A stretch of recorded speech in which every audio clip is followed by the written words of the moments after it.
টাকা, সেখানে হাজার হাজার কোটি টাকা এখান থেকে তারা কীভাবে যেন পাচার করলো। সেই পাচার করে সেই ফিলিপিনের ক্যাসিনো ক্লাবে স্থানান্তর করলো। এটা জানেন আপনারা? হাসিনা সেটা তদন্ত করতে দেয়নি। এই চুরির সাথে বাংলাদেশ ব্যাংকের গভর্নর থেকে শুরু করে, গভর্নর ছিল আতিউর রহমান, সেই গভর্নর আতিউর রহমান থেকে শুরু করে বাংলাদেশ ব্যাংকের অন্যান্য ওই একজন ধরা পড়েছে কিন্তু কী বাবু যেন এসকে সুরি নাকি যেন একটা, তো সেই ওই বাবু সহ অনেকেই ধরা পড়েছে এবং তার মূল নায়ক ছিল জয় বাবা।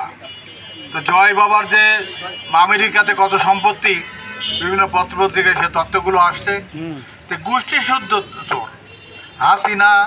হাসিনার বাবা জয়, হাসিনার মা পুতুল, তারপরে হাসিনার বোন রেহানা, তার মেয়ে টিউলিসের দিকে আর এক মেয়েদেরও কী নাম ভুলে গেলাম আমি, তারপরে তার ছেলে ববি, তাদের প্রত্যেকের নামেই হাজার হাজার লক্ষ কোটি টাকার সম্পদ তাদের নামে।